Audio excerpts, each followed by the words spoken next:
Hey, good morning, church. I hope you guys are having a great morning. As you know, we are studying through the book of 2 Corinthians, and right now we are coming into chapter 9. Chapter 9 to me is one of those books, or one of those chapters of the Bible where people really read them and you know them, but you just skip over them because you feel like in the back of your head that you already know. Like mine says motivations for giving. In the back of your head, you're like, oh yeah, I already know how to give. Skip. I read it, bam, done. In one ear, out the other sometimes. But it's one of those that we really need to dig into because we are called by Jesus that we need to give in almost every aspect of our life, as Jesus said many times through many different parables and how his actions were, that we need to give to everybody in need. And he said this a million times. So this one short chapter, it's only 15 verses long, but this is it's a very important one, and it's one of those that we really need to know. Now, if we jump right in, a couple of things really jumped out to me.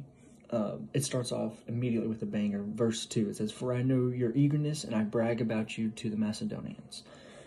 Now, that verse really jumped out to me because Paul wrote this book to the church of Corinth, and Paul, the great Paul, is bragging about you. Can you imagine the weight on your shoulders? Like, Paul, this guy Paul, who started a million churches, he's the one who's bragging about me.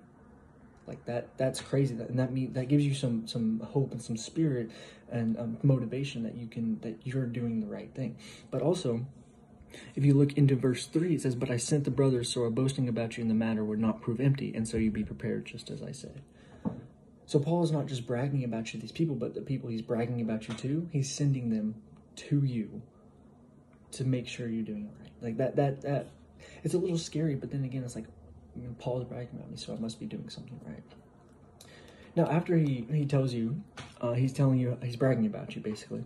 If you go into verse 5, the end of verse 5, it says that, so that it will, in generous gift you promise that it will be ready as a gift and not an exhortation. So Paul is telling them that we're going to get you prepared for this gift. And then he tells you, if you look at verse 6, says, "Remember this, the person who sows sparingly will also reap sparingly, and the person who sows generously will also reap generously.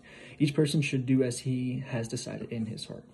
So what this really jumped out to me because he's telling you how you sow, you sow and you reap in the same hand. So, but he also says, and here it says, he has decided in his heart. So you're not just doing it because, oh, I'm giving you $1 million because, I want some of that back. I want some gifts back. No, he's saying in his heart. So you're doing it in the right heart. And that really, it's one of those things that's like, yeah, I know I'm supposed to do it in the right heart, but do we? Do we really give it in the right heart, or we do it because, check it off the list? Another thing that really jumped out to me is the reason. So the next verse, it says, always having everything you need, you may excel in every good work. And so God is blessing you so you may excel in every good work, not just because he wants to bless you, but not just because you're just doing something right, so he's giving you a gift. He's doing this to help you further along in the ministry and the push of God through whatever means necessary. I hope this video really helped you guys, and I hope you guys have a great day. God bless.